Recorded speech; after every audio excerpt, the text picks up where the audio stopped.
Close your eyes, relax, and enjoy the story.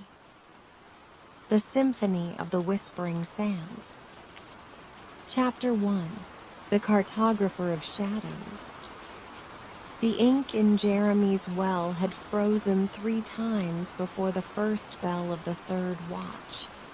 In the high, wind-bitten kingdom of Oakhaven, winter did not merely settle, it possessed. It crept through the mortar of the ancient stone library, curled around the ankles of the archivists, and turned the very knowledge they guarded into brittle, easily shattered frost. Jeremy blew onto his knuckles, the skin raw and stained a permanent indigo from the cheap gallnut ink the guild provided. Before him lay the Codex of the Unseen Territories, a massive ledger bound in whale hide that had not been fully updated in 3 centuries. His task was simple yet agonizing. Copy the faded coastlines mapped by long-dead navigators before the vellum rotted entirely. "You're wasting the oil, boy," a voice rasped from the gloom of the adjoining aisle. Master Corvus emerged from the shadow of a towering shelf dedicated to pre-cataclysmic agriculture. The old man was wrapped in 3 layers of boiled wool, his eyes milky with cataracts, but sharp enough to spot a misspelled highborn lineage from across a courtyard. He carried a single, sputtering tallow candle that smelled faintly of mutton fat. "The script is faint, Master," Jeremy said, his voice dropping into the reverent whisper required within the library's lower vaults. "If I misplace a single degree of the northern shoals, the next merchant fleet out of White Harbor could tear their hulls open on the black reefs."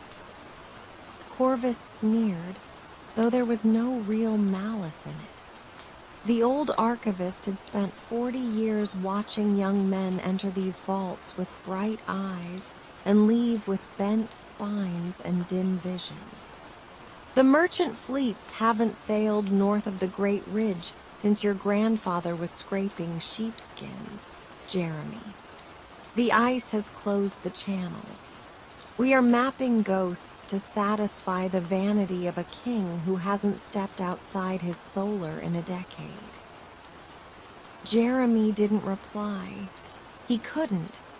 To admit that the work might be meaningless was to admit that his life, the 5 years of silence, the strictly rationed meals of salt pork and hardtack, the damp cell that smelled of mildew, was a mistake. He turned his eyes back to the map. But as his quill hovered over a vast, empty stretch of the parchment labeled the Desolation of Sunder, he noticed something he hadn't seen during the daylight hours.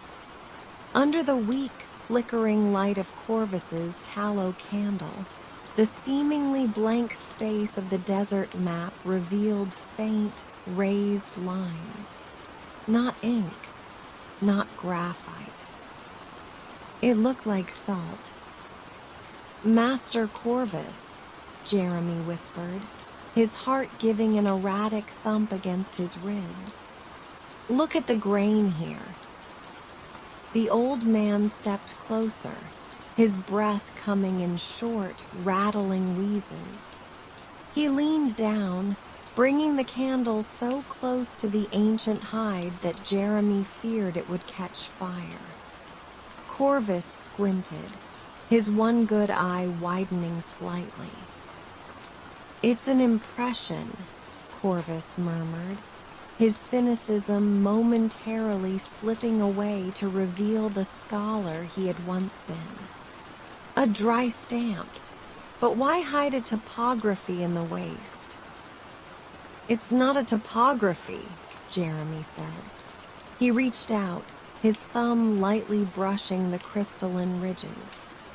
The moment his bare skin touched the salt lines, a strange sensation washed over him. Not the biting cold of the Oak Haven winter, but a dry, searing heat that tasted of copper and dried sage. He gasped, pulling his hand back. Corvus didn't notice the boy's reaction. He was already reaching for a small magnifying glass tucked into his belt. These are symbols, Jeremy, not geography. It's an old cipher used by the traveling syndicates before the wars of unification. Give me the graphite scraper. No, Jeremy said suddenly, surprising himself with the sharpness of his voice. Corvus looked up, his brow furrowed in disapproval. What do you mean, no? This is a discovery. It must be scraped, transferred to slate, and cataloged for the High Chancellor. If we scrape it, we destroy the original impression, Jeremy argued, his mind racing. The heat from the touch was still tingling in his fingertips. The vellum is too brittle. The graphite will smudge the crystals. Let me try to lift it first. Charcoal transfer on oiled paper. Corvus stared at him for a long, tense minute. The library around them seemed to hold its breath, the silence thick enough to choke on. Finally, the old man lowered his candle. You have until the morning bell, boy. If the Chancellor's scouts arrive for the monthly audit and find this page ruined, I will tell them you were looking for forbidden heresies. They'll have you cleaning the horse stalls in the lower bailey before sunset. With that, Corvus turned and shuffled back into the darkness, his small candle flame swallowed by the vast, black arches of the library. Left alone, Jeremy did not reach for the old paper. He knew, with a certainty that defied logic, that charcoal would reveal nothing. Instead, he reached into his tunic and pulled out a small, flat iron key, the key to his private locker in the scriptorium's basement. Inside that locker, hidden beneath a stack of ruined draft sheets, was a small vial of blue liniment his mother had given him for his joints when he first left the southern valleys. It was made from elderberry and distilled pine sap. He hurried down the spiral stone staircase, his boots clicking softly against the frost-rimed steps. The air grew thicker, smelling of wet earth and ancient damp. He found his locker, retrieved the vial, and returned to his desk within 10 minutes, his breath ragged in the cold. Using a fine horsehair brush normally reserved for gold leaf illumination, Jeremy dipped the tip into the blue oil. With a hand that shook despite his best efforts, he began to trace the salt lines on the ancient map. As the oil touched the crystals, they didn't dissolve. They expanded. The salt turned a deep, luminous amber under the blue tint, rising from the page like tiny, crystalline mountain ranges. The symbols were no longer flat. They were three-dimensional scripts, written in a language that Jeremy had never been taught, yet his eyes could follow the rhythm of the curves. It wasn't an itinerary for traders. It was a musical score. The Song of the Third Gate, Jeremy read aloud, the words coming to his lips naturally, though he had never heard them before. The moment the final syllable passed his lips, the floor beneath his stool shuddered.